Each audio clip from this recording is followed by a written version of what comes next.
యేసుక్రీస్తు నామములో మీ అందరికీ నా హృదయపూర్వక వందనాలు. దేవుడు మిమ్మల్ని మీ కుటుంబాలను ఆశీర్వదించునుగాక. ఆమేన్ చెప్పండి గట్టిగా. హల్లెలూయా. ఈ పూట దేవుని వాక్యాన్ని ధ్యానించడానికి ప్రభు చూపిన కృపను బట్టి దేవునికి మహిమ కలుగునుగాక. అదే విధముగా ఈ ఆదివారపు ఆరాధనలో మరి సాయంకాలం ప్రతి ఆదివారం సాయంత్రం 7 గంటలకు జరుగుతున్న అనంతార గ్రామంలో ఆదివారపు ఆరాధనకు కూడా వచ్చిన ప్రియ సంఘ బిడ్డలందరికీ కూడా నిండు వందనాలు తెలియచేస్తున్నాను. అదే విధముగా దూరము నుంచి యూట్యూబ్ ద్వారా ఈ వీడియో వీక్షిస్తున్న వారికి కూడా నిండు వందనాలు తెలియజేస్తున్నాను. దేవుడు మిమ్మల్ని మీ కుటుంబాలను ఆశీర్వదించునుగాక. ఆమేన్. హల్లెలూయా.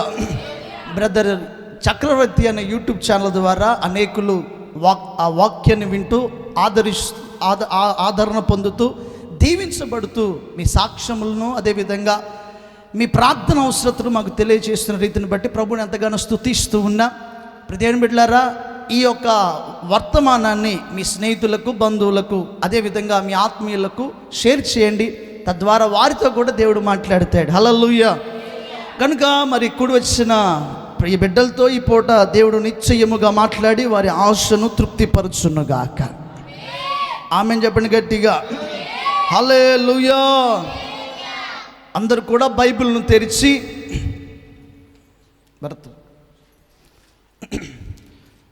అందరూ కూడా పరిశుద్ధ గ్రంథమైన బైబిల్ను తెరిచి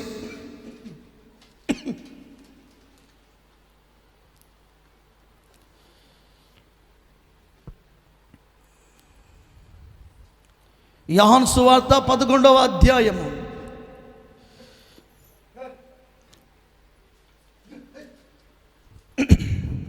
దేవునికి స్తోత్రం. హల్లెలూయా. యోహాను సువార్త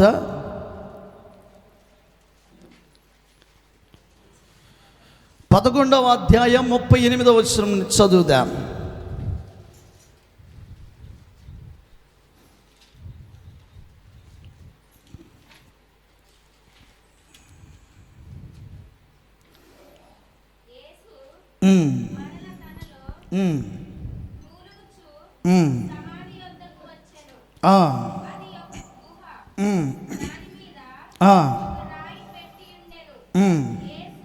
యేసు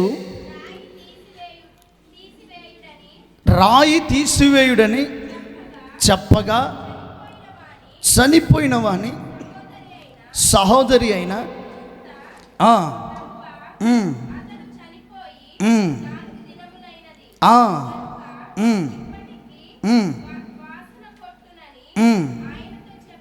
దేవునికి స్తోత్రం కలుగునుగాక. హల్లెలూయా. ఈ పూట దేవుని వాక్యాన్ని శ్రద్ధగా వినండి. యేసుక్రీస్తు ప్రభువారు ఆయన ఈ భూమి మీద ఉన్నప్పుడు ఆయన ద్వారా అనేకమైన అద్భుత సూచక్రియలు జరిగాయి. చూపు లేని వారికి చూపునివ్వటం, నడవలేని వారిని నడిపించటం, వినికిడి లేని వారికి వినగలిగిన శక్తినివ్వటం, మాట్లాడలేని వారికి మాటను ఇవ్వటం, అలా అనేకులకు నా ప్రభు ఉచితంగా స్వస్థతనిస్తూ ఆయా ప్రాంతాలలో తండ్రి రాజ్యమును సువార్తను ప్రకటిస్తూ పరలోక రాజ్యమును గురించిన వార్తను ప్రకటిస్తూ మరి తండ్రి చిత్తమును నెరవేరుస్తున్న మన ప్రభువైన యేసుక్రీస్తు ప్రభువారు పరిచర్యలో ఆయా ప్రాంతాల్లో ఉన్నప్పుడు మరి మార్తా మరియా అనే 2 సహోదరులు ప్రభువుని ఎంతగానో ఇష్టపడేవారట. ఎంతగా ఇష్టపడేవారంటే ప్రభుతో ఉండటానికి ఇష్టపడేవారు, ప్రభుతో ఉండి పరిచర్య చేయటం కూడా వారికి అంతే ఇష్టం. ఎంతో దగ్గరగా ఉన్న బంధువులుగా బంధుత్వం కలిగి వారు ముందుకు సాగుతూ ఉండేవారు. అయితే మార్తా మరియకు ఒక తమ్ముడు ఉన్నాడు. ఆ తమ్ముడి పేరు లాజరు. ఏంటమ్మా అతని పేరు? లాజరు. ఒకే ఒక తమ్ముడు కనుక ఎంతో ప్రేమతో అల్లారుముద్దుగా పెంచుకున్న వ్యక్తి. మార్తా మరియలు ఉన్నారు అంటే అక్కడ ఖచ్చితంగా లాజరు ఉండి తీరుతాడు. ఒకవేళ లాజరు ఉంటే అక్కడ మార్తా మరియలు కూడా ఉన్నట్లే. హల్లెలూయా. మీ అందరికీ తెలుసు, నేను మాట్లాడేప్పుడు మీరు మాట్లాడాలి, నేను వాక్యం చెప్పడం మీరు నన్ను చూడాలి. హల్లెలూయా. ఇప్పుడు దేవుని బిడ్డలారా, మార్తా మరియలు వారికున్న సహోదరుడు తమ్ముడు ఎంతో ఇష్టపూర్వకంగా వారు ముగ్గురు కలిసి పరిచర్య చేసేవాళ్ళు, ప్రభుకి ఎంతో ఇష్టమైన వారు. హల్లెలూయా. అయితే ఒకానొక సందర్భాల్లో ఆ యొక్క లాజరుకు ఒక వ్యాధి రావటం బట్టి లాజరు చనిపోయాడు.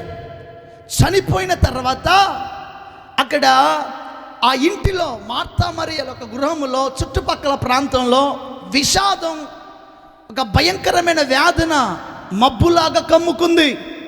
అక్కడ ఎంతోమంది ఏడుస్తూ ఉన్నారు, ఎంతోమంది రోధిస్తూ ఉన్నారు. సమాధానం లేని పరిస్థితి, మరణము పరిస్థితి ఆ కుటుంబం ఎదుర్కొంటా ఉంది. అలాంటి పరిస్థితిలో వారు అనుకున్నారట, యేసు మనతో ఉంటే మన తమ్ముడు లాజరు బ్రతికుండేవాడే కదా, ఆయన లేకపోవటం బట్టే కదా అని చెప్పేసి బాధపడుతున్నారు. అయితే యేసు ప్రభు వస్తారేమో అని ఎదురు చూస్తున్నారు. కానీ ఆయన ఆయా ప్రాంతాలలో పరిచర్లో కొద్దిగా బిజీగా ఉన్నాడు. నేను అంటాను కదా, ఆయన ఎంత దూరముగా ఉన్నా కూడా ప్రతి మనుషుని యొక్క బాధను ఎరిగిన దేవుడు ఆయన. హల్లెలూయా. ప్రతి ఒక్కరి కష్టాన్ని ఎరిగిన దేవుడు, ప్రతి ఒక్కరి ఆవేదన ఎరిగిన దేవుడు. ఆయనకు మరుగైంది ఈ లోకంలో ఏది కూడా లేదు, అసలు ఉండదు కూడా. నేను అంటాను కదా, ఎవరు బాధపడుతున్నారో దేవునికి తెలియదా? తెలుసు. ఎవరు అప్పులతో ఉన్నారో దేవునికి తెలియదా? తెలుసు. ఎవరు కష్టాల మధ్య ఉన్నారో దేవునికి తెలియదా? తెలుసు. ఆయనకి అన్నీ తెలుసు. కానీ కొన్నిసార్లు ఆయన మౌనంగా ఉండడానికి గల కారణం ఏంటంటే, నీ విశ్వాసాన్ని పరీక్షిస్తాడు. ఆయన ఏం చేస్తాడు? పరీక్షిస్తాడు. ఆయన కొద్దిగా దూరంలో ఉన్నాడు, కానీ వీరు ఏ వేదన చేత బాధపడుతున్నారో ఆయనకి తెలుసు. ఆయన అనుకుంటే రాగలడు, కానీ వారి విశ్వాసాన్ని పరీక్షించడానికి ఆయన ఆలస్యముగా ఒక నిమిషం లేదా ఒక దినమున ఆయన ఆగవలసి వచ్చింది. హల్లెలూయా. హల్లెలూయా. ఎందుకు మన జీవితంలో కొన్నిసార్లు ఆలస్యం జరుగుతుందంటే, ఆలస్యం వెనకాల దేవుని అద్భుతం దాగి ఉంటుంది. గట్టిగా చప్పట్లు కొట్టి కనపరుద్దాం. హల్లెలూయా. హల్లెలూయా. ఒకవేళ నీ జీవితంలో అనేకమైన పరిధానములో దేవుని సన్నిధిలో అడిగి ఒకవేళ అలసిపోతున్నావేమో, కార్యము కొరకు ఎదురు చూస్తున్నావేమో, ఎంతగా ప్రార్థించినా కూడా కార్యము జరగట్లేదేంటి, నేను ఇంతగా ఉపవాసాలు ఉంటున్నాను కదా, దేవుని సన్నిధిలో జాగారాలు చేస్తున్నాను కదా, ఇంతగా భక్తి చేస్తున్నాను కదా, ఎందుకో కార్యం జరగట్లేదని ఆలోచిస్తూ ఉన్నావేమో. అయితే దేవుడు ఈ రాత్రి మనతో మాట్లాడుతున్నాడు. ఇక్కడ కూడి ఉన్న ప్రతి బిడ్డతో దేవుడు మాట్లాడుతున్నాడు. ఏంటి అంటే, ఆలస్యం వెనకాల ఒక మహా అద్భుతాన్ని దేవుడు దాచిపెట్టి ఉంచాడు. హల్లెలూయా. హల్లెలూయా. ఇప్పుడు దేవుని బిడ్డలారా, ఆయన ఆలస్యం చేస్తున్నాడంటే నీ జీవితంలో చిన్న కార్యం చేయడు, మహా అద్భుతాన్ని చేస్తాడు ఆయన. ఆమేన్. హల్లెలూయా. హల్లెలూయా. మార్తా మరియ బాధపడుతున్నారు, వ్యాధులకు గురయ్యారు. ఇక మమ్మల్ని ఎవరిని కూడా ఈ బాధ నుండి ఒడ్డుకిచ్చేవారు లేరు అనుకుంటున్నారు. కానీ ప్రభుకి అన్నీ తెలుసు.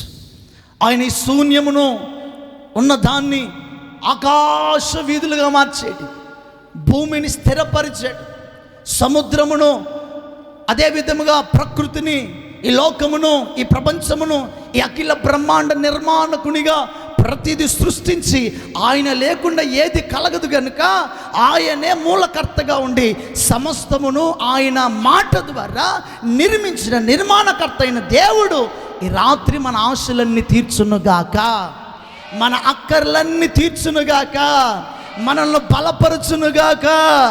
మనం దేని కొరకైతే ఎదురు చూస్తున్నామో, ఏ విషయం కొరకైతే కనిపెడుతున్నామో, అవి నిశ్చయముగా దేవుడు ఈ రాత్రి లేదా ఈ నెలలో, ఈ వారములో దేవుడు జరిగించునుగాక. హల్లెలూయా. హల్లెలూయా.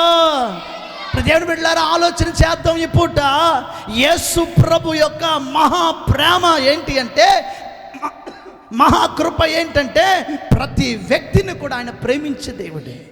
ఒకరిని తక్కువగా, ఒకరిని ఎక్కువగా, ఒకరిని ఎక్కువగా, ఒకరు తక్కువగా చూసే దేవుడు కాదు ఆయన.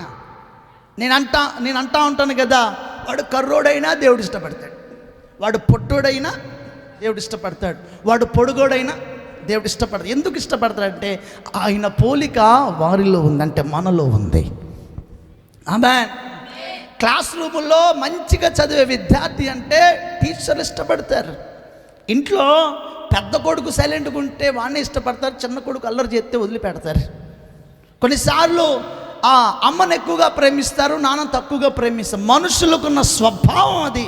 ప్రేమలో ఖచ్చితంగా మార్పు చూపిస్తుంది ఈ మానవ స్వభావం. హల్లెలూయా.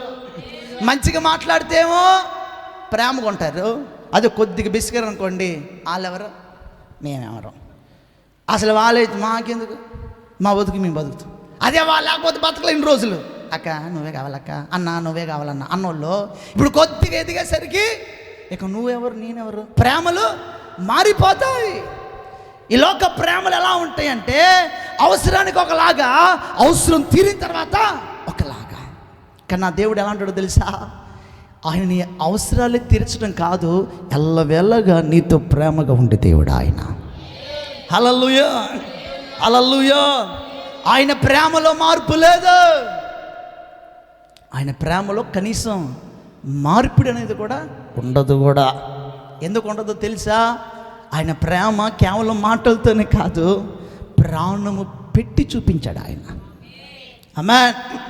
ఈ లోకంలో దేవుళ్ళుగా పిలబడుతున్న వారైనా, వారు ఎంత గొప్ప పేరు ప్రఖ్యాతి చెందిన వారైనా, ఒక పాపి కొరకు ప్రాణం పెట్టిన వాడు ఎవడు లేడు. హల్లెలూయా. ఒక పాపిని పరిశుద్ధంగా బ్రతికించిన వాడు, ఒక పాపిని పవిత్రంగా నిలబెట్టిన వాడు ఈ లోకంలో ఎవరు కూడా లేరు. ఒకవేళ ఉన్నారని వెతికితే మనకి దొరికేది ఒకే ఒక వ్యక్తి, ఆయనే మనం ఆరాధిస్తున్న నజరేయుడైన యేసుక్రీస్తు ప్రభువు. నేను అంటాను కదా, ఒకప్పుడు మనం పాపము చేత ఈ లోకములో ఆ యొక్క కాడి చేత బానిస బ్రతుకులు బతికాం. మన పాపము మన చుట్టాలకి తెలిస్తే, మనలో ఉన్న పాపపు యొక్క జీవితం సొంత వారికి తెలిస్తే, అన్నకి తెలిస్తే, అక్కకి తెలిస్తే, సొంత తల్లికి తెలిసినా కూడా మనం అసహించుకుంటారా? అవునా కదా? ఖచ్చితంగా. అలాంటిది మన జీవితాలను ఆయన సిలువ రక్తము చేత పరిశుద్ధపరిచి ఆయన ప్రేమను నేటి వరకు మనకు చూపిస్తూ, ఎందరో గనులైన వారి దినమును చూడగా గతించిపోతుంటే, ఏ యోగ్యత లేని మనము, ఏ పరిశుద్ధత లేని మనము నేటి వరకు సజీవంగా దేవుని సన్నిధిలో కూర్చొని వాక్యం వింటున్నామంటే ఆయన ప్రేమ చేతనే ఇక్కడ కూర్చున్నాం, ఆయన ప్రేమ చేతనే ఊపిరి పీల్చుకోగలుగుతున్నాం, ఆయన ప్రేమ చేతనే బ్రతకగలుగుతున్నాము. హల్లెలూయా. ఆయన ప్రేమకు హద్దు లేదు. సముద్రానికి హద్దు ఉంటుందేమో, భూమికి హద్దు ఉంటుందేమో, ఆకాశానికి హద్దు ఉంటుందేమో, కానీ నా దేవుని ప్రేమకు హద్దు లేదు. ఆయన ఎంత అని మనం చెప్పలేం. హల్లెలూయా. ఇప్పుడు దేవుని బిడ్డలారా, ఒకసారి ఒక దైవజనుడట ఒక పుస్తకం రాద్దాం అనుకున్నాడట. ఆ పుస్తకం టైటిల్ పేరేంటో తెలుసా? యేసయ్య ప్రేమ. చెప్పండి ఏంటది? యేసయ్య ప్రేమ అనే ఒక టైటిల్ పెట్టుకొని ప్రార్థన చేస్తున్నాడట. ప్రభువా నీ ప్రేమను ప్రకటించే భాగ్యులకు దయచేయి, నేను రాస్తున్నా, నాకు తోడే ఉండే నాయన అని చెప్పేసి అనుకుంటున్నాడట. ప్రారంభ దశలో ఫస్ట్ పేజ్ కనబడరాగానే యేసయ్య ప్రేమ చాలా గొప్పదని రాశాడంట. ఏం రాశాడమ్మా? యేసయ్య ప్రేమ చాలా గొప్పదని రాశాడు. తర్వాత ఆలోచనలో పడ్డాడు. ఇక పదాలు వెతుకుతున్నాడు కానీ దొరకట్లేదు. తన స్నేహితుడికి ఫోన్ చేశాడట. ఫోన్ చేసి, రే యేసయ్య ప్రేమ పైన ఒక పుస్తకం రాద్దాం అనుకుంటున్నాను, నేను ఏదైనా సలహాలు ఉంటే చెప్తావా అన్నాడట. హల్లెలూయా. తన ఫ్రెండ్ ఒకటే అన్నాడట, యేసయ్య ప్రేమకు ఒక డైరీ రాసి ముగించేది కాదు. హల్లెలూయా. ఆ ప్రేమకు హద్దు లేదు అని చెప్పేసి ఎప్పుడైతే అన్నాడో ఆలోచించడం ప్రారంభించాడట. నిజమే కదా, యేసు ప్రేమను ఒక డైరీతో లేదా 10 పుస్తకాలతో లేదా 50 పుస్తకాలతో లేదా పెద్ద పెద్ద డిక్షనరీతో రాసిన కూడా సరిపోద్దా? మహాభక్తులే పరిశుద్ధముగా బ్రతికి ప్రభు కొరకు ప్రాణార్పణంగా పోయి హతసాక్షులుగా మార్చబడిన గొప్ప గొప్ప వారే బైబిల్ ఒక మాట రాశారు. యోహాను సువార్త, అదే యోహాను సువార్త యోహాను సువార్త 21:25.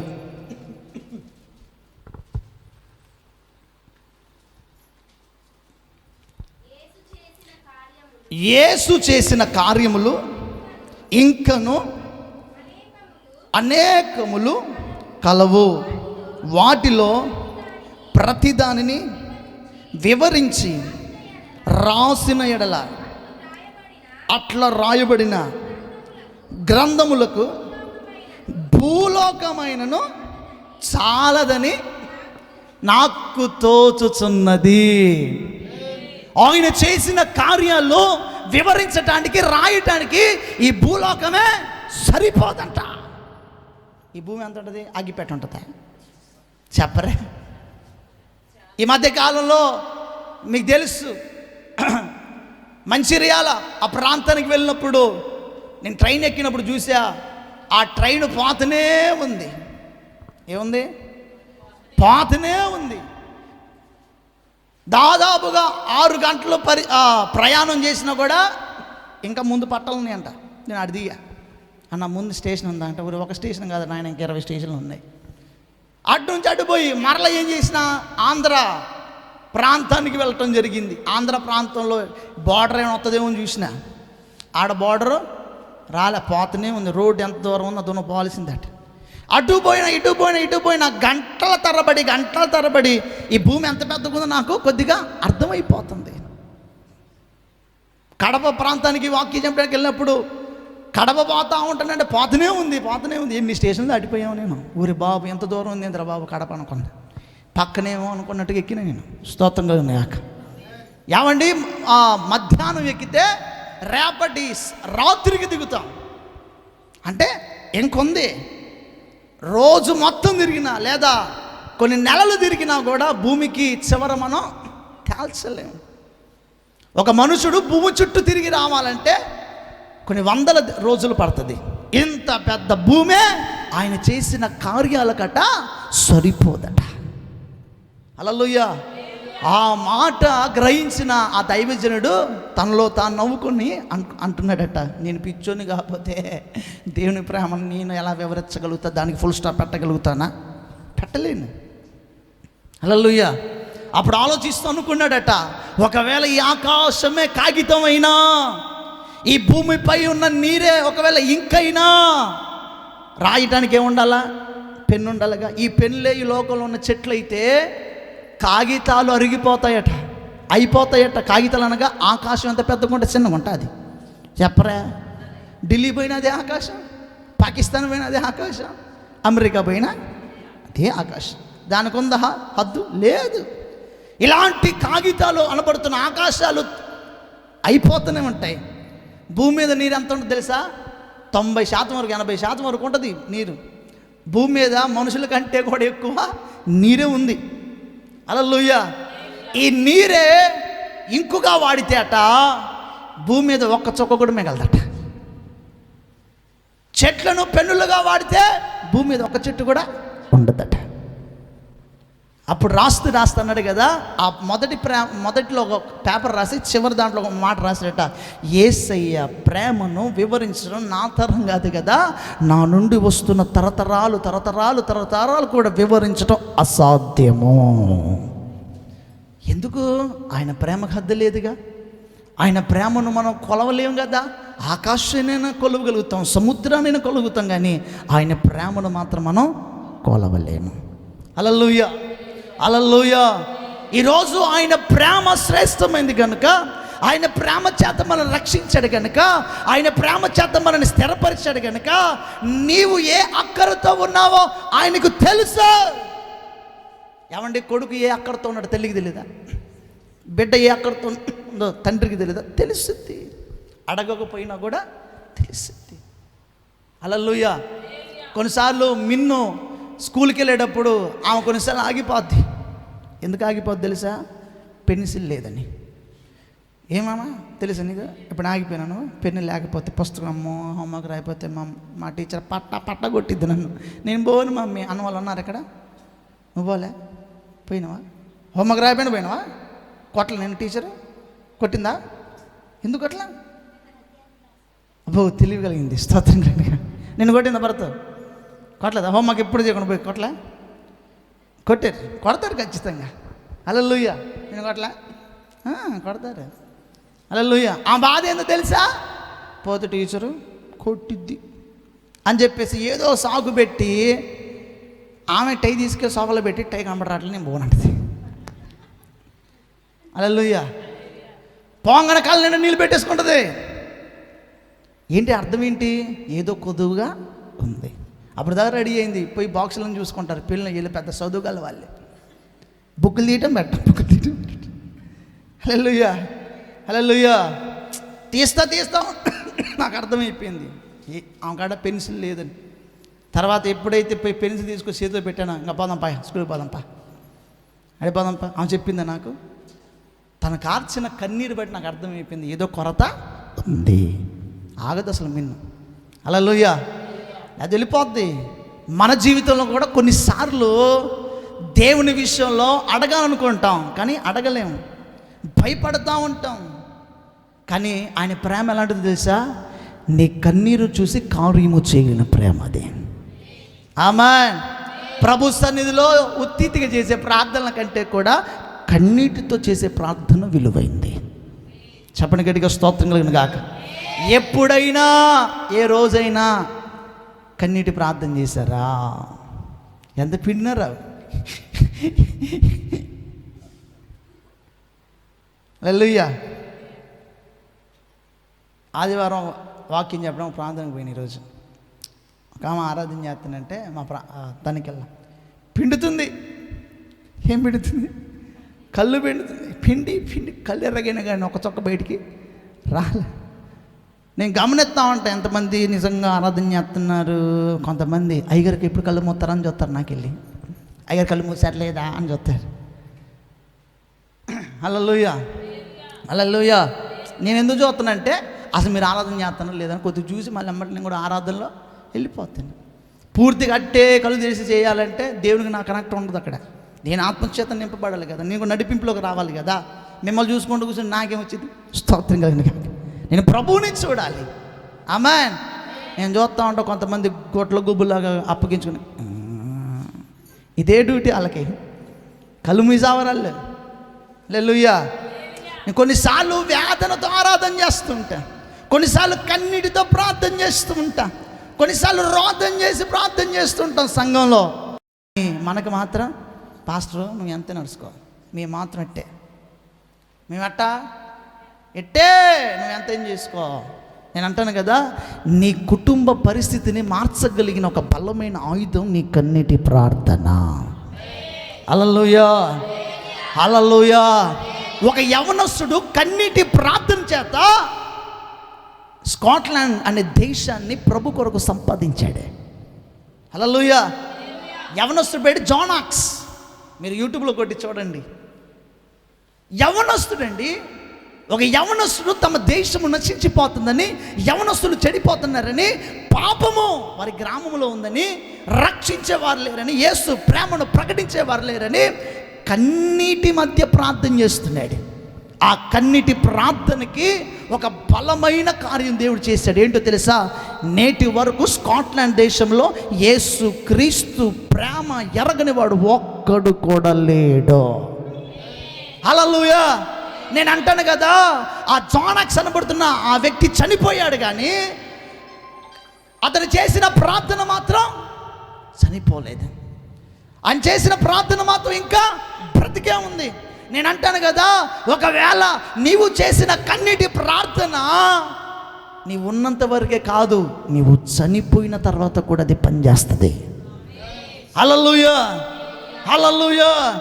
ఈ పూట ఒక్క విషయాన్ని మీతో పంచుకుంటాను. ఒకసారట ఒక గ్రామం గురించి ఒక పాపకు, ఒక చిన్న పిల్లకి భారం పుట్టిందట. ఏంటి అంటే, మా గ్రామం రక్షించబడాలి. దేశాలు రక్షించలేము కానీ గ్రామాన్నైనా రక్షించుకోవాలి. హల్లెలూయా. అయితే ఆ బిడ్డ చిన్న బిడ్డ, అదేసి పవిత్రంత కూడా ఉండదు, కొద్దిగా చిన్నది. వీళ్ళంతా కూడా కొద్దిగా చిన్నది. ఆమెకి భారం ఏంటి తెలుసా? మా గ్రామం రక్షించబడాలి. ఆమేన్. యేసయ్య ప్రేమ ఈ లోకానికి ప్రకటించబడాలి. మా ఊరు నశించిపోతుంది, మా ఊర్లో వ్యభిచారులు ఉన్నారు, మా ఊర్లో దొంగలు ఉన్నారు, మా ఊర్లో అందరూ కూడా పాపిష్టి బ్రతుకుతున్నారు అని చెప్పేసి చెప్పిందట. ఆ తీర్మానంలోకి వచ్చిందట. వాళ్ళమ్మ చెప్పిందంట, అమ్మా నీవు ప్రార్థన చేస్తే నీ ప్రార్థన వ్యర్థంగా పోదు, నీవు కన్నీరు విడిస్తే నా దేవుని ప్రేమ అలాగ నిలబడి చూడదు అని చెప్పిందంట వాళ్ళమ్మ. అయితే వెంటనే ఆ మాటలు విన్న ఆ చిన్న పాప ప్రతిరోజు ప్రార్థన చేయటం స్టార్ట్ చేసింది. ప్రారంభంలో చాలామంది మంచి భక్తి చేస్తారు, కానీ ఇప్పుడు రోజు రోజుకి ఏమైపోద్ది? నేను అంటాను కదా, రోజు రోజుకి మన భక్తి పెరగాలే కానీ మన ప్రార్థన జీవితం అభివృద్ధిలోకి రావాలి, కానీ తగ్గిపోవద్దు. హల్లెలూయా. చూడండి, కన్నీటి ప్రార్థన ఎంత విలువైందో. ఆయన మన కళ్ళలోనూ వస్తున్న కన్నీరు చూస్తే ఆయన ఆగే దేవుడు కాదు. పిలిస్తేనే ఆగిపోయిన వాడు నీ కన్నీరు చూస్తే కార్యం చేయడా? చేస్తుంది. ఎందుకు భయపడుతున్నావు? ఎందుకు భయపడాల్సి వస్తుంది? శత్రువుని చూసి ఇంకెన్ని రోజులే పరిగెడతావు? నేను అంటాను కదా, నీవు శత్రువుని చూసి పరిగెత్తడం కాదు, ప్రభు సన్నిధిలో కన్నీరు గార్చి చూడు, శత్రువు ఆగిపోతాడు అక్కడ. ఆమేన్, హల్లెలూయా. చిన్న పాప ప్రార్థిస్తుందట ప్రతిరోజు. అయ్యా మా అమ్మ చెప్పిందట, ఆయన కన్నీటి ప్రార్థన చేస్తే మా ఊరు బాగుపడుద్ది. చిన్న పిల్లకి భారం పుట్టిందే. ఎప్పుడైతే అలా ప్రార్థన చేస్తూ ఉందో, రోజు ప్రార్థన చేయడానికి కొద్దిగా నేనే కాదు నాతో పాటు ఒక ముగ్గురు కూర్చుంటే బాగుంటుందిగా అని చెప్పేసి పక్కింటి ఆంటీ కాడ పోయి, నా కూడా మందిరంగా పోయామే.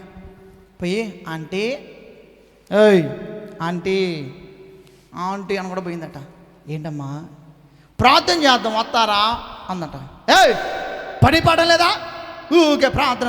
ఆదివారం ఒకటిసారి నాకు భక్తి ఏందంట. సర్లే అంటేనే వచ్చింది బయటికి. మళ్ళా కాసేపు బాగా ఒక అంకుల్ కలిసాడు మందిరం పోయి.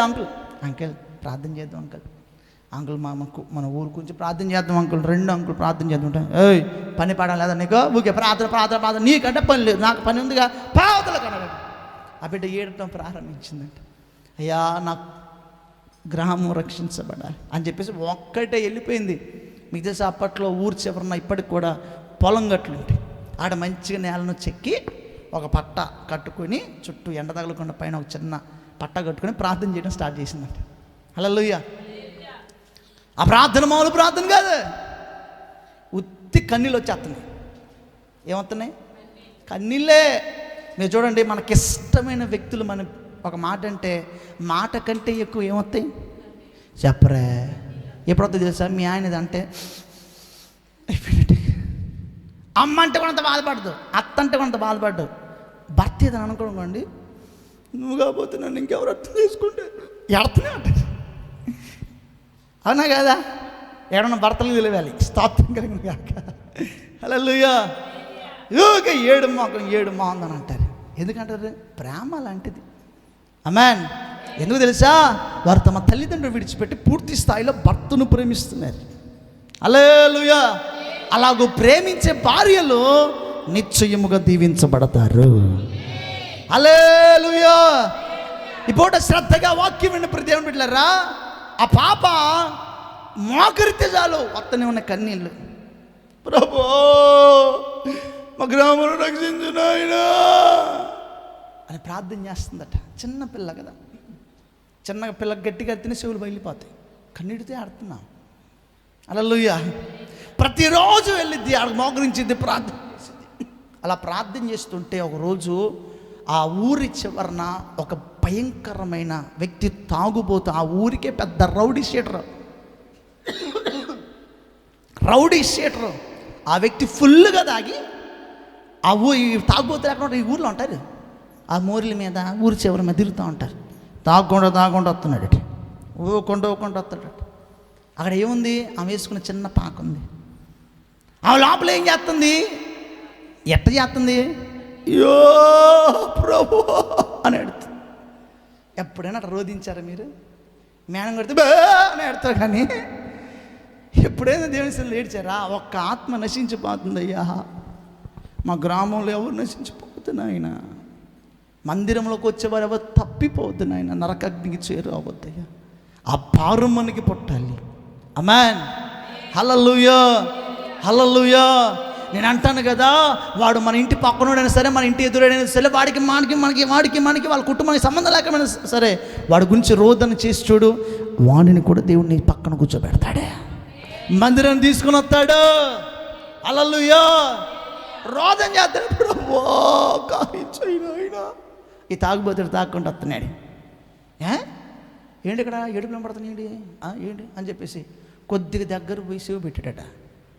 ఆ మోకల మీద కూర్చొని, తాగుబోతులు మార్చునైనా, వారు తెలిసి తెలియక పాపంలో పడిపోతున్నారయ్యా, తాగి భార్యలను హింస పెడుతున్నారయ్యా, రోడ్డు మీదకి బ్రతుకులు లాక్కుంటున్నారయ్యా, పిల్లలకు సమాధానం లేదయ్యా అని ప్రార్థన చేస్తుంటే ఆయనకి అనిపించిందంట, ఏ వ్యక్తి కూడా నా గురించి ఇలాగ ప్రార్థన చేసిన వాళ్ళు లేదా అడిగిన వాళ్ళు, నేను చేసిన తప్పు దాన్ని ఏమంటుంది అక్కడ, తెలుసో తెలియక చేస్తుంది, క్షమించు నాయన.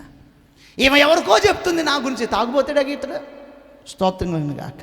కొంతమంది నువ్వు తాగినవరా అంటే, నేను ఆడది ఆయన ఏమంటారు, అప్పుడు ఏం చేసా, చేతులు వెనకలకు కొట్టి చెవులు ముయ్యాల. ఏం చేయాలా, చేతులు వెనక చెవులు ముచ్చి పట్టం కొట్టాలి. అప్పుడు అర్థమయ్యేది అలా మూమెంట్లన్నీ. హల్లెలూయా. కానీ ఈయన ఏం చేస్తాడు, ఆమె ఆయన చేస్తున్న ప్రార్థనని, నేను తాగుబోతునే, ఎవరినైనా నా గురించి ఎవరికో చెప్తుంది, ఎవరిని క్షమించమని, బ్రతుకు మార్చమని, ఏంటి అని చెప్పేసి కొద్దిగా తెర లోపలికి చూసాడట. ఆ బిడ్డ వేసుకున్న గౌను మొత్తం తడిసిపోయిందంటండి కన్నీటితో. గట్టిగా చప్పట్లు కొట్టి దేవుని కనపడతాం. హల్లెలూయా. ఒక కన్నీటి ధారగా ఆ బిడ్డ ప్రార్థన చేస్తూ ఉంది. హల్లెలూయా. ఇక ఆడే కూర్చొని వింటున్నాడు, ప్రార్థన చేస్తున్నాడు. చేస్తుంది ఏం కూడా కూర్చొని వింటున్నాడు. ఆమంటుంది, ప్రభా క్షమించు నాయన, అయ్యా ప్రతి వ్యక్తిని మార్చునైనా తెలుసో తెలియక చేస్తున్నారు నాయన అని చెప్పేసి ఆమె ప్రార్థన చేసుకుని బయటకు వస్తే ఈయన కనబడ్డాడు. ఏంటి అంకుల్ ఏంటి అన్నప్పుడు, అమ్మా లోపల నా గురించి ఎవరు చెప్తున్నావు, ఎవరమ్మా అని అంటే, ఏసైకి చెప్తున్నా. అవునా, ఏసీ వాళ్ళు చెప్తే అవ్వలేదు. ఏడమ్మా ఏసయ్యా, ఆయన ఆత్మయ్య ఉన్నవాడు, స్తోత్రం కలుగును గాక. ఎవరైతే మనసారా పిలుస్తారో, ఎవరైతే శ్రమలలో మొరపెడతారో, ఆపద కాలమున మొరపెడితే ఆయన విశాల మార్గమును కలగజేసి ఆయన కన్నీటిని దాటిపోని దావీదు కుమారుడు ఆయన. ఎవరి ప్రార్థన వింటాడా? వింటాడు. నా ప్రార్థన కూడా వింటాడా? వింటాడు. నేను పాపిని కదా, వింటాడు. నేను తాగుబోతుని కదా, వింటాడు. నేను వ్యభిచారిని కదా, వింటాడు. అంత ప్రేమ నేనంటే ఏసైకి ప్రేమ కాదు, నీ కొరకు ప్రాణాన్ని త్యాగం పెట్టిన దేవుడు ఆయన. ఆ పాప చెప్పిన మాటలకి మనోడికి ఏం అర్థం కాదు. నా ప్రార్థన వింటాడా? ప్రార్థన నేర్పిస్తావా నాకు? ఏం లేదు అంకుల్, మీరు ఒక స్నేహితుడితో ఎలా మాట్లాడతారు అలానే, ఒక తల్లితో ఎలా మాట్లాడతారు అలానే, అలా చేస్తే దేవుడు ప్రార్థన వింటాడు. సరే అని చెప్పేసి వాళ్ళిద్దరు కూర్చొని ప్రార్థన చేయడం ప్రారంభించారు. ఆమేన్. ఎప్పుడైతే వాళ్ళిద్దరు కలిసి ప్రార్థన చేస్తున్నారో ఆమె కంటే ఎక్కువగా ఈ తాగుబోతుడు ఏడుస్తున్నాడు. నేను పాపినయ్యా, తాగుబోతున్నయ్యా. అతడు ప్రార్థిస్తూ ఉంటే ఆయనకి సిలువ దర్శనం కనపడిందట. సిలువలో వేలాడుతున్న యేసును చూసి పశ్చాత్తాపడుతున్నాడు. ఒక వ్యక్తిని సంపూర్ణమైన క్రీస్తు ప్రేమలోకి తీసుకొని రాగలగదు నీ కన్నీటి ప్రార్థన. హల్లెలూయా, హల్లెలూయా. వెంటనే అక్కడ నుంచి భయం భ్రాంతుడై బయటకు వచ్చేసాడు. ఎవరు కనబడ్డారు దర్శనంలో? యేసయ్య శిలువ మీద. ఆ పాపతో అంటున్నాడట, అమ్మా ఒక ఆయన శిలువ మీద గాయాలు చేస్తున్నాడు, రక్తం అంతా కారిపోతుంది. ఎవరు? ఆయన యేసయ్య. నమ్ముకోండి అంకుల్ యేసయ్యని, మీ బ్రతుకులు బాగు చేస్తాడు. ఎవరి మాట విన్నాడు? ఇప్పుడు ఎవరి మాట అంటున్నాడు? ఒక చిన్న పాప మాట. నేను అంటాను కదా, ఇక్కడ చిన్న పిల్లల ద్వారా కూడా దేవుడు పని చేయగలడు. పుట్టబోయే వారి ద్వారా కూడా దేవుడు పని చేయగలడు. నేను అంటాను, పెద్ద పెద్దవారే కాదు, మొసలు ఇవ్వాలన్న సైతం కూడా దేవుడు విడిచిపెట్టడు. ఆయన వాడుకోవాలనుకుంటే వాడుకుంటాడు ఆయన. ఆమేన్. గాడిద ద్వారానే బిలాంతో మాట్లాడి వార్నింగ్ ఇచ్చిన దేవుడు. గాడిదను వాడుకున్నాడండి. గాడిదను మాటలు ఇచ్చిన ఆ గాడిదను వాడుకుని మాట్లాడాడు దేవుడు. ఆమేన్. హల్లెలూయా, హల్లెలూయా. తర్వాత కొన్ని సంవత్సరాల తర్వాత ఆ వ్యక్తి వెళ్ళిపోయి ఎక్కడో దూరంగా బతుకుతున్నాడు. హల్లెలూయా. కొన్ని సంవత్సరాల తర్వాత అదే ఊరికి వచ్చాడు ఆ వ్యక్తి. వస్తే ఫస్ట్ ఎక్కడికి వెళ్ళి తెలుసా? ఎక్కడైతే అతడు ప్రార్థిస్తున్నప్పుడు లేదా ఒక పాప ప్రార్థిస్తున్నప్పుడు ఆ స్థలం చూశాడో అక్కడికి వెళ్ళాడు. అడిగి పోతే అక్కడ పాక లేదు. ఊర్లోకి వెళ్ళాడు. ఊర్లోకి వెళ్ళి, అండి ఇక్కడ ఒక పాప ఉండాలి కదా, ఒక చిన్న పాప ఉంటుంది, ఎప్పుడు ప్రార్థన తిరిగిద్ది, ఎప్పుడు 2 అంకులు చర్చికి అని చెప్పిద్ది, ఆ పాప ఏది అని ఒక కొట్టాయని అడిగాడంట. ఎవరా ఆ పాప? మాకు తెలియదండి, సంవత్సరాలు అయిపోయినాయి. ఏ పాప? అదేంటి ఒక చిన్న పాప ఉంటుంది, తిరుగుతూ ఉంటుంది, ప్రార్థన అప్పుడు ఆ పొలం గట్ల కాడ గుడిసె కట్టుకుని ప్రార్థన చేసేది, ఆ పాప ఏది? ఆమెనా? ఆమె గురించి నీకెందుకు? లేదండి, కొద్దిగా ఆమెతో మాట్లాడాలి, ఆమెకి థ్యాంక్స్ చెప్పాలి నేను అని చెప్పాడు. అంతకు నువ్వు ఏమవుతావు? ఆ పాపకి నీకేంది సంబంధం అడిగారంట ఆ ఊరు జనం. అసలు నేనెవరో తెలుసా అన్నారట. ఎవరు? ఒక 8 సంవత్సరాల క్రితం ఈ ఊరిని గడగడ ఉనికిచ్చిన రౌడీ తెలుసా అన్నాడట. ఓ సుబ్బారావు, వాడు దుర్మార్గుడు, దుష్టుడు, వాడు చేతులు పడిపోయి, వాడు కాలు పడిపోయి అంటున్నట. విన్నాడట. ఆ సుబ్బారావు నేనే అన్నాడట. ఆ సుబ్బారావు గుండెలు పగిలిపోయినాయి. ఒరే నేనే. ఏంట్రా ఎట్లా మారిపోయాం? ఏంట్రా ఎట్రా ఏందిరా? ఎంత వద్దు కానీ ఫస్ట్ ఆ పాప ఏడందో చెప్పంటే, ఆ పాప లేదు. అడిగిపోయింది, చనిపోయిందా?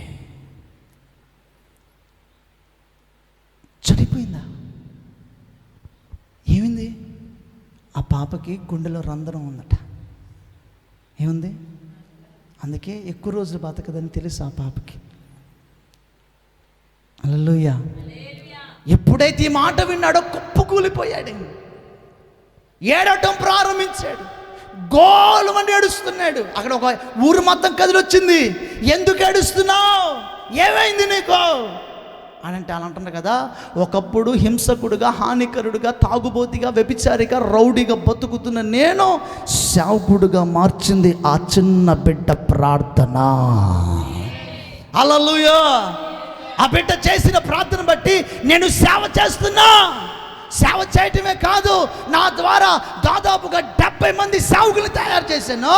ఆ 70 మందిని కాస్త సంఘాలుగా నియమించి అనేక పట్టణాల్లో సేవ చేసే ఒక గొప్ప దైవజనుడిగా దేవుడు నన్ను మార్చాడు. ఆ బిడ్డ బతికుందా? ఆ బిడ్డ చేసిన ప్రార్థన బతికుంది. ఆమె చనిపోయింది కానీ ప్రార్థన చనిపోలే. ఆ వ్యక్తి ద్వారా 70 మంది సేవకులు నిర్మించి నేటి వరకు కూడా అనేక సంఘాలు, అనేక మిషనరీలు బయలుదేరుతూ ఈ సర్వలోకానికి సువార్తను ప్రకటించే ఒక గొప్ప దైవజనుని ఆ చిన్న బిడ్డ కన్నిటి ప్రార్థన ద్వారా ఒక సైనికులను, ఒక సేవకుల సైన్యాన్ని లేపగలిగిన బిడ్డగా మారితే ఇక్కడ ఎంతమంది ఉన్నాం? మన ప్రార్థనల ద్వారా మన దేశాన్ని, మన ప్రాంతాలని మనం రక్షించుకొనలేమా? చెప్పరే, రక్షించుకోగలుగుతాం. కానీ ఏంటి మనకి? బద్ధకం. మనకేంటి? ఈజీగా ఉండాలా. ఆనాటి భక్తులే కన్నీటి కార్చి సంఘమును కట్టలే, ప్రాణము సైతం కూడా పెట్టారండి. మనం 12 మంది శిష్యులను చూస్తే ఎవడు మంచిగా బతికినట్లు, మంచిగా చచ్చిపోయినట్లేడా? పేతురునైతే శిలువకి కిందకు పడకబెట్టి తలకి నరికేశాడు. బాప్తిజం ఇచ్చి యోహాను గారి తల నరికి పల్లెంలో పట్టుకొచ్చారా. యేసు ప్రభు వారికి దగ్గరైన సహోదరుడైన యోహానుని వేడి నూనెలో వేసి పడేశారండి. పద్మాసు దీపంలో వదిలేశాడు, ఒంటరి వాడిని చేశాడు. వీళ్ళందరూ సంఘం కోసం కష్టపడిన వాళ్ళు కాదా? ప్రాణం సైతం లెక్క చేయకుండా ప్రభు కోసం నిలబడిన వారు కాదా? కానీ ఈరోజు సంఘాలున్నా, సేవకుడున్నా, మంచి పరిచర్య ఉన్నా ఒక భారం లేకుండా అయిపోతున్నాం. హల్లెలూయా, హల్లెలూయా. నేను అంటాను కదా, ఒకవేళ నువ్వు కన్నీటిని కార్చి ప్రార్థన చేస్తే, స్త్రీగా ఉంటే, పురుషునిగా ఉంటే, నీ కుటుంబంలో దేవుడు ఖచ్చితంగా అద్భుత ఆశ్చర్యకారాలు చేస్తాడు. ఆమేన్. హల్లెలూయా, హల్లెలూయా. ఇప్పుడు దేవుని బిడ్డలారా, యేసుక్రీస్తు ప్రభువారు మన కన్నీరును చూసి దాటిపోయే దేవుడు కాదు. మార్తా మరియ జీవితంలో అదే జరిగింది. యేసు ప్రభుట ఒక 4 దినాల తర్వాత మార్తా మరియ ఇంటికి వచ్చాడట. ఎవరింటికి వచ్చారు? ఆ ఊరిలో ఉన్నారని మార్తా మరియకు తెలిసింది. తెలిస్తే వీళ్ళు పరిగెత్తుకుంటే యేసు ప్రభు గారికి వెళ్ళి యేసు ప్రభు మీద పడి ఏడుస్తున్నారట. ప్రభువా, నీ ఒంటి ఎంత బాగుండేది, మా సహోదరు మా తమ్ముడు లాజరు చనిపోయాడు అని ఏడుస్తున్నారట. అయితే నా ప్రభు వారి కన్నీళ్ళు చూసి, వారి దుఃఖం చూసి ఆయన కూడా దుఃఖపట్టం ప్రారంభించాడంటండి. ఆయన కూడా కన్నీరు విడిచాడట. నేను అంటాను కదా, ఆయన కన్నీరు విడిచవలసినంత అవసరమా? బాధపడవలసినంత అవసరమా? అవసరం లేదు. కానీ నీ బాధను పంచుకోవడం కోసం ఆయన సిద్ధంగా ఉంటాడు. ఆమేన్. యేసయ్యా అని పిలిస్తే జాలిగలిగిన దేవుడు, నిన్ను హత్తుకోగలిగిన దేవుడు ఆయన. ఆమేన్. చెయ్యి విడిచిపెట్టేవాడు కాదు.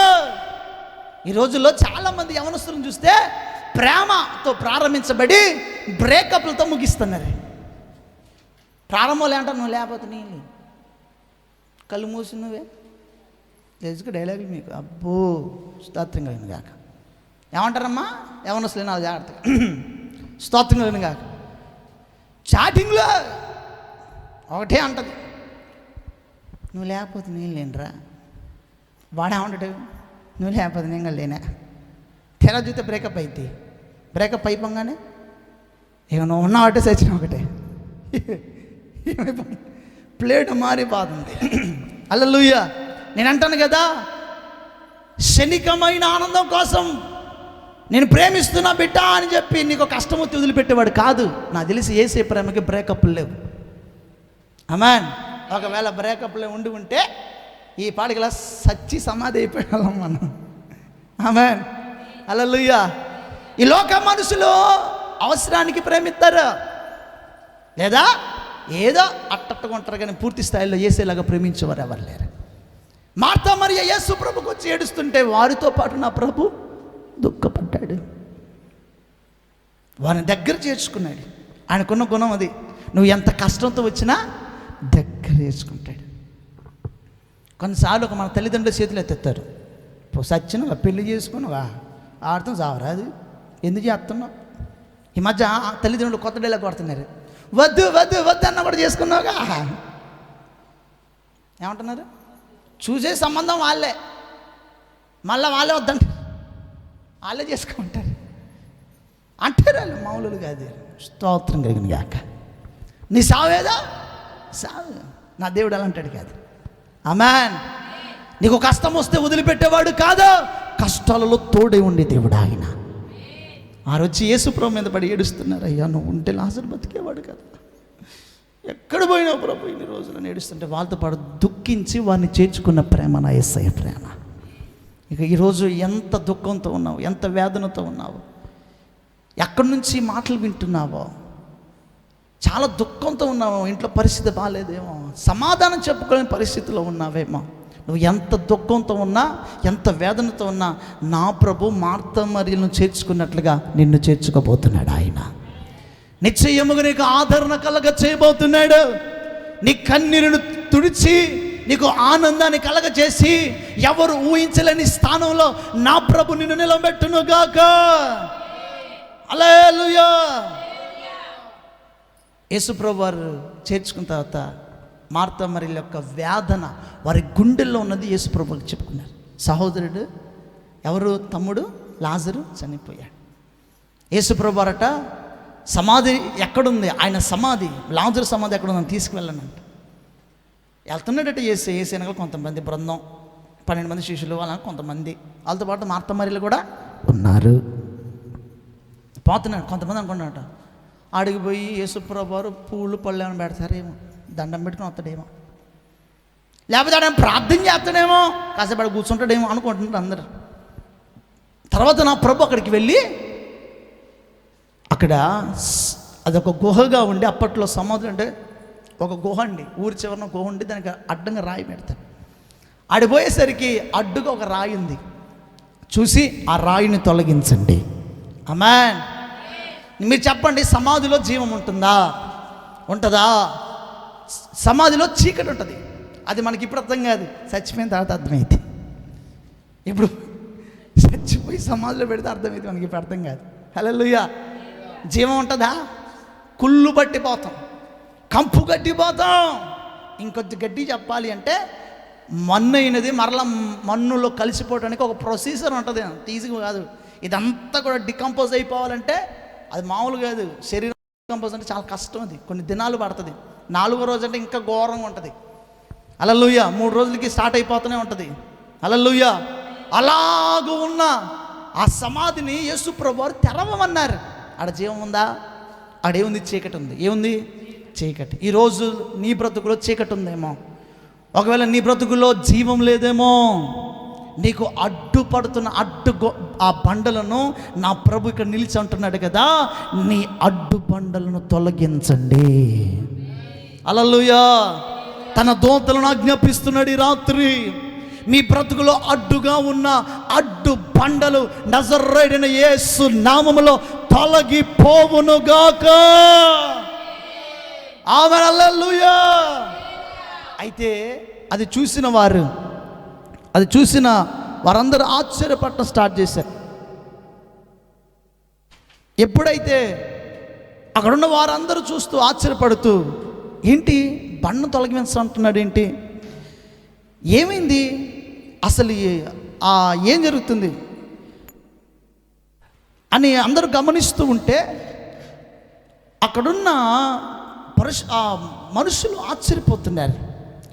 ఎప్పుడైతే యేసు ప్రభువు ఆ బండను తొలగించిన వెంటనే యేసయ్య చూస్తూ ఉండగానే తెరవంగానే ఏమొచ్చింది, అక్కడ కంపు కొట్టేస్తుంది. అందరూ అని దూరంగా వెళ్ళిపోతున్నారు. ఏమైపోతుంది అక్కడ? మనిషి యొక్క జీవితానికి సాదృశ్యం. కొన్ని జీవితాలు కంపు కొట్టే విధంగా ఉంటాయి, కొంతమంది జీవితాలు కంపు కొడతాయి, అస్సలు బాగోరు. అంటే ఉదాహరణ, వారి మాట, వారి చూపు, వారి ప్రవర్తన, వారి ఉద్దేశాలు బాగా చూస్తే కంపరం పుట్టింది. ఈడెందుకు వస్తున్నాడు బాబు, వీడితే మాట పొద్దు దీని మొక్క కంపు కొడతాయి కొన్ని జీవితాలు. అయితే ఎవరి జీవితాలు అయితే అలా ఉన్నాయో, ఈ రాత్రి నా దేవుడు ఆయన మాట చేత పరిమళముగా మార్చబోతున్నాడు. హల్లెలూయా. యేసు ప్రభువారు ఎప్పుడైతే ఆ సమాధి ముందు నిలబడ్డాడో, తెరవబడిన ఆ బండ ముందు నిలబడి, లాజరు బయటికి రా అని ఎప్పుడైతే పిలిచాడో, యేసయ్య మాట 4 దినాలు చచ్చిపోయినోడు, కుళ్ళు పెట్టినోడు, జీవం లేని వాడికి వినబడిందట. ఆమేన్. ఎప్పుడైతే ఆ మాట సమాధిలోకి వెళ్ళిందో, ఆ వ్యక్తి మరలా జీవమును పొందుకుంటున్నాడు. ఆమేన్. నా యేసయ్య మాట ఎలాంటిదో తెలుసా? చుంటెత్తినే తారల కన్నా మధురమైంది. నా యేసయ్య మాట ఎలాంటిదో తెలుసా? జీవితాలను కట్టేది. నా యేసయ్య మాట ఎలాంటిదో తెలుసా?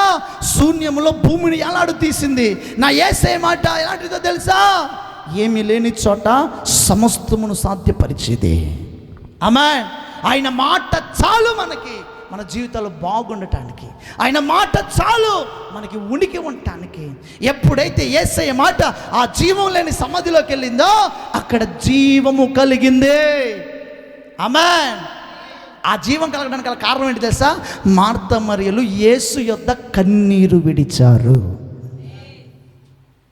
అంటే మన జీవితంలో జీవం రావాలంటే, మన జీవితంలో ఆశీర్వాదం రావాలంటే, మన జీవితంలో దేవుని మాట వినబడాలి అంటే, నీవు కన్నీరు గార్చే బిడ్డగా ఉండాలి. కొంతమందికి ఏడుపులు వస్తాయి. ఎట్టొస్తాయి ఆ ఏడుపులు? ఎట్టొస్తాయి? ప్రార్థనలు రావు, ఏరే దాంట్లో వస్తాయి. ఏడుపులు అన్నిట్లో వస్తాయి, కానీ ప్రార్థనకు వచ్చి ఏడవండి అమ్మా, ప్రార్థన చేయండి అమ్మా అంటే అస్సలు రాదు. చొక్క రాలదు, చొత్త ఈ బిడ్డ ఏమైనా కన్నీరు కార్చిద్దా? ఆమెట కదా, నేను సచ్చినా కార్చను. ఏంటంటే నేను అంటాను కదా, నువ్వు కన్నీరు కార్చి ప్రార్థన చేసే బిడ్డగా ఉంటే నీ అడ్డుబండను దేవుడు తొలగించబోతున్నాడు. ఏదైతే ఆశీర్వదించబడనీయకుండా ఏ పాపమైతే అడ్డుగా ఉందో దాన్ని తొలగించి నీకు జీవాన్ని ఇవ్వబోతున్నాడు ఆయన. ఆమేన్. ఆ జీవం నీలోకి వస్తే ఏం జరిగిందో తెలుసా? నీవు బ్రతకటమే కాదు, నీ ద్వారా అనేకులను బ్రతికిస్తావు. నీవు ఆశీర్వదించబడటమే కాదు, నీ ద్వారా అనేకులను ఆశీర్వదించబడట్టుగా చేస్తావు. నీవు రక్షించబడటమే కాదు, నీ ద్వారా అనేకులని నువ్వు రక్షిస్తావు. యేసయ్య ఎప్పుడైతే లాజరుని పిలిచాడో, చనిపోయి మృతకుల్యమైన పోయిన ఆ శరీరమునకు మరలా నూతన జీవం కలిగింది. కుళ్ళిపోయి ఉంది, మరలా పసి బాలుని యొక్క నూతన శరీరం ధరించుకుని సమాధుల్లో నుండి అతడు బయటకు వస్తే అక్కడున్న వారందరూ ఆశ్చర్యపడ్డారు. ఆమేన్. హల్లెలూయా, హల్లెలూయా. ఎన్నడూ చూడని కార్యాలు, ఎన్నడూ చూడని అద్భుతాలు వారు చూడగలిగారంటే అక్కడ కన్నీటి ప్రార్థన ఉంది. వారు కన్నీరు విడిచారు కనుకనే చనిపోయిన వారిని సైతం కూడా మరలా బతికించేటట్టుగా చేసుకున్నారు. నేను అంటాను కదా, నీవు కన్నీరు గారిస్తే నీ పరిస్థితులను చక్కజేసి నువ్వు కన్నీరు ప్రార్థన చేస్తే నీ పరిస్థితులు మార్చి నేను ఉన్నతమైన స్థానంలో నిలబెట్టగలిగిన దేవుడు ఆయన. కన్నీటి ప్రార్థన చేస్తే చనిపోయిన వారిని బతికించినట్లుగా నీ కన్నీటి ప్రార్థన నీవు చేస్తే మరణం నుండి కూడా నా ప్రభు మిమ్మల్ని తప్పిస్తాడు. మార్త మరియ చూస్తుండగానే కోల్పోయిన వ్యక్తిని మరలా వాళ్ళు పొందుకున్నారు. నేను అంటాను కదా, కోల్పోయిన ఆశీర్వాదాలు మరలా పొందుకోవాలంటే ఒకటి కన్నీటి ప్రార్థన. ఆమేన్. మీకు అందరికీ తెలుసు, బైబిల్లో యాకోబు అనే వ్యక్తి మనకి తెలుసు. రాత్రంతా ప్రార్థన చేశాడంట. రాత్రంతా ప్రార్థన చేశాడు. 1 గంట చేయటమే కష్టం. మనం ఫస్ట్ ప్రార్థన చేసామని కొంతమంది చెప్తా పెద్ద మోకాలు వేస్తారు. ఏ మోకాళ్ళు చిన్నగా దిగుతాయి, చెప్ప చిన్నగా వాలిద్ది. హల్లెలూయా. కొంతమంది నేను చూస్తుంటా గోడ కత్తుక్కుంటారు. గోడ నేను ఫ్రెండ్స్ నన్ను విడిచిపోమని నన్ను ఇక్కడే ఉంటారు. చిన్నగా అతికిద్ది, చిన్నగా అతికిద్ది. అతుకులన్నీ ఊడిపోవును కాక. ఆమేన్. అతికినవే రా, దేవునికి స్తోత్రం కలిగిన కాక. హల్లెలూయా, హల్లెలూయా. అతుకుళ్ళు బాగానే వేసుకుంటారు మా వాళ్ళు. స్తోత్రే, హల్లెలూయా. దేవుని బిడ్డలారా, ఆలోచన చేయండి. ప్రార్థన చేయటం అంటే మోకాల మీద నిటరగొత్తారు, కాసేపు అయిన తర్వాత కుప్ప కూలిపోతుంటారు. ఎట్లా కూలుతారు? చిన్నగా డౌట్ కూడా రాదు. ఏ రాదు? డౌట్ కూడా రాదు. ఎప్పుడైనా మంచిగా మోకాల మీద మోకరించి ప్రార్థన చేసి ఆ చేతులు పైకెత్తి ఏమయ్యా అంటే నొప్పులు కొత్త ఇంకా కొత్త చేయకపోతే స్తోత్రం కాక. హల్లెలూయా. నేను మీ గురించి ఒక ప్రార్థన చేస్తా. ఏంటి తెలుసా? కొంతమంది మోకాలు నొప్పి అంటారు కదా, నేను ప్రార్థన చేస్తా. ఎవరైతే మోకాలు నొప్పి అంటారో అయ్యా వాళ్ళు ప్రార్థిస్తేనే వాళ్ళ మోకాలు తగ్గాలి ఆయన నొప్పి అంట. మీరేం మోకాల మీద కంటే మోకాల నొప్పి మీద ఉంటారు. మీరు ఒకసారి చేసి చూడండి, ఖచ్చితంగా తగ్గిపోతాయి. హల్లెలూయా, హల్లెలూయా. నేను అంటాను కదా, నీవు మోకాళ్ళ మీదకి వచ్చి ప్రార్థన చేస్తే నీవు ఆయన విషయంలో ప్రార్థన చేసేటప్పుడు నువ్వు మోకాళ్ళ మీదకి వస్తే ఖచ్చితంగా ప్రతి శ్రమ, ప్రతి ఇబ్బంది నీ ముందు తరదించుద్ది. ఆమేన్. యాకోబు రాత్రి అంతా ప్రార్థించాడు. ఏమో తెలుసా?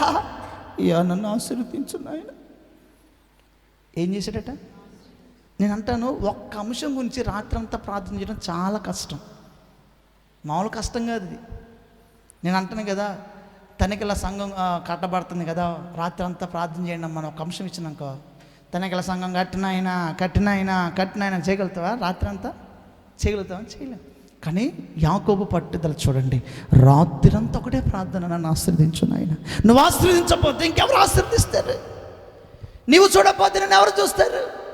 నీవు రక్షించకపోతే ఎవరు రక్షిస్తారు? నన్ను ఆశీర్వదించు. అతని ప్రార్థన, అతని కన్నీటి ప్రార్థనకి దేవుడే దిగొచ్చాడే.